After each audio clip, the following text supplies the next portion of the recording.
সকাল সকাল রান্না বান্না সেরে তৈরি হচ্ছি বাপের বাড়ি যাবার জন্য। শ্বশুর বাড়িতেও ননদ নন্দাই আসবে, সেই জন্য নানা রকম পদ রান্না করে রেখে এসেছি। সব কাজ সেরে বাপের বাড়ি যাব বলে স্কুটিতে চাপলাম ছেলেকে নিয়ে। কর্তামশাই দুপুরে যাবেন। না না, আমাদের জামাই ষষ্ঠী নেই, আমার বাপের বাড়িতেও নেই, আবার আমার শ্বশুর বাড়িতেও নেই। তবে একদিন রবিবার ধরে জামাই মেয়েকে ডেকে খাওয়ানোর রেওয়াজটা আছে। বাপের বাড়ির কলিং বেল বাজাতে দরজাটা খুলে ছুটে এলো আমার ভাইয়ের বউ মৌসুমি। আমি তাকে বললাম, আমাকে দুপুরে খেতে ডেকে না তো, আমার আসতে খুব কষ্ট হয়। সব কাজ সেরে আসো, আবার খাওয়া শেষ হতে না হতেই আবার শ্বশুরবাড়ি গিয়ে সব কাজ শুরু করো। মৌসুমি আমাকে বলল, একটা দিন না হয় কষ্টই করলে দিদিভাই, এসো না সবাই মিলে একটু আনন্দ করে খাই। ওই মেয়েটার ব্যবহার এত ভালো, তাই ডাকলে না গিয়ে থাকতে পারি না। সত্যি ভাগ্যগুণে ভাইয়ের বউ পেয়েছিলাম। বাড়িতে ঢুকে আমি বসা মাত্র মৌসুমি আমাকে কোল্ড ড্রিঙ্কস এনে দিল। আমি বললাম, তোমাদের ঘরটা কি গরম গো? তখন সে বলে উঠল, দিদিভাই তোমাকে কতদিন না বলেছি আমাদের ঘর তোমাদের ঘর বলবে না, এটা তো তোমারও ঘর, কেন তুমি আমাদের ঘর বলতে পারো না? এই কথাটা শুনে ভিতরটা কেমন হু হু করে উঠল। যে কথাটা কোনোদিনও নিজের মা বাবার কাছ থেকেও শুনিনি, সেই কথাটা এই মেয়েটা কত সহজেই বলে দেয়। মেয়েটার জন্য যদি সামান্য কিছুও নিয়ে যাই খুব খুশি মনে নেয়। এই জন্যই তাকে এতটা ভালোবাসি আমি আসবো বলে সে আজ বাপের বাড়ি যায়নি। তার সাথে আমার সম্পর্ক দুই বন্ধুর মতো বললেও ভুল হবে, তার থেকেও অনেক কিছু। এখন মায়ের থেকে তাকেই মনের কথা সব খুলে বলি। সে আমার থেকে অনেক ছোট হলেও তার উপস্থিত বুদ্ধি অনেক। সে আমাকে বুদ্ধি দেয়, ভরসা দেয়, কিন্তু কোনোদিনও সান্ত্বনা দেয় না। এটাই হচ্ছে মায়ের সাথে তার পার্থক্য। মায়েরা সব সময় সান্ত্বনা দিয়েই থাকে, একদিন সব ঠিক হয়ে যাবে। কিন্তু মৌসুমি প্রতিবাদ করার ক্ষমতা যোগায়। সে বলে, ছোবল মারতে না পারো, ফোঁস তো অন্তত করতে পারো। আমরা এক ভাই এক বোন, মা বাবার একমাত্র মেয়ে হওয়ার কারণেই একই শহরে বিয়ে দেয় আমাকে। সব সময় চোখের সামনে থাকবে, মেয়েকে আদর যত্ন করতে পারবে, এই জন্য। একই শহরে বিয়ে হওয়ার কারণে ওই নিমন্ত্রণ করলে দুপুরে খেতেই শুধু আসি। দুটো দিন যে থেকে রেস্ট নেব সেটা আর হয়ে ওঠে না। প্রতিবারই যাই থাকবো বলে, কিন্তু কিছু না কিছু কারণে শ্বশুরবাড়িতে চলে আসতেই হয়।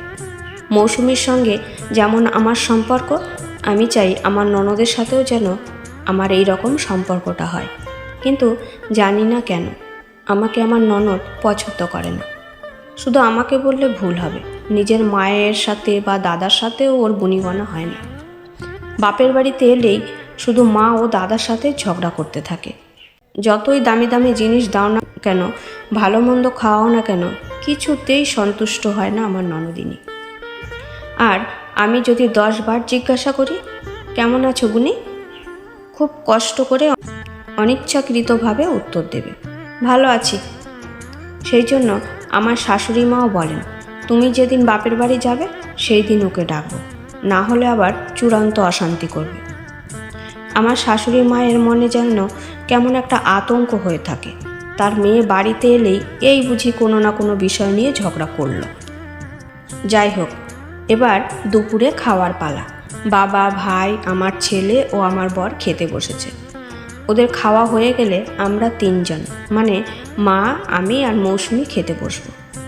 জামাই ষষ্ঠী না থাকলেও জামাই ষষ্ঠীর মতনই আয়োজন করেছে মৌসুমি। আমার মা খুব ধীর স্থির, এত আয়োজন করতে পারে না। যাই হোক, মৌসুমির জন্যই আমার বর জামাই খাতিরটা পায়। ওদের খাওয়া দাওয়া শেষ হয়ে গেলে মা বলে, দেখ তোর ছেলের থালায় ও জামাইয়ের থালায় কি কি আছে আর কি কি নিবি। আমি বললাম, মা ওদের থালাতেই যা আছে আমার পেট ভরে যাবে, আর কিছু নেব না। তখন মৌসুমি 2 থালায় যা খাবার ছিল একটা বাটিতে কুড়িয়ে থালাগুলো নিচে নামিয়ে দিল।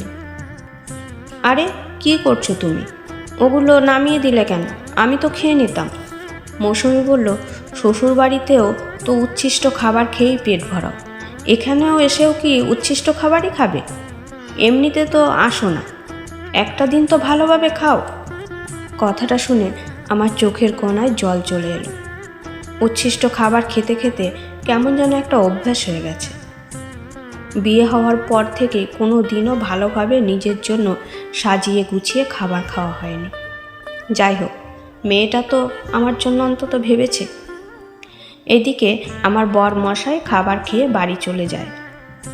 মা সব কিছু খাবার সাজিয়ে আমাদের তিনজনের জন্য আনলো ডাইনিং টেবিলে।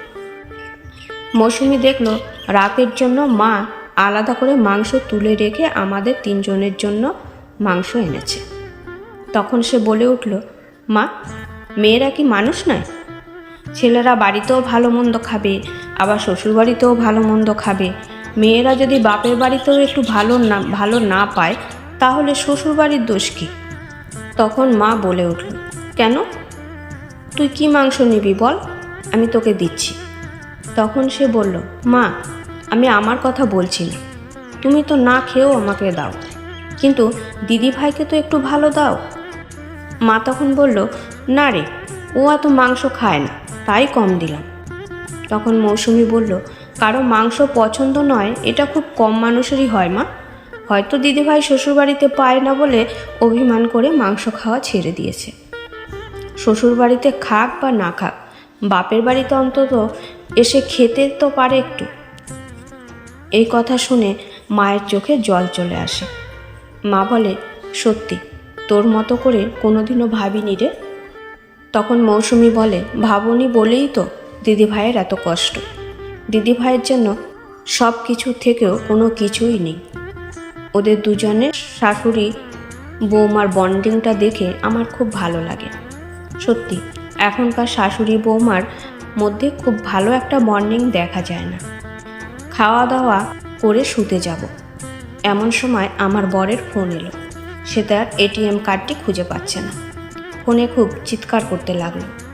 তখন বাবা বলে উঠল, যা যা, আর তোর থাকতে হবে না, জামাই কি চাইছে দেখবি যা।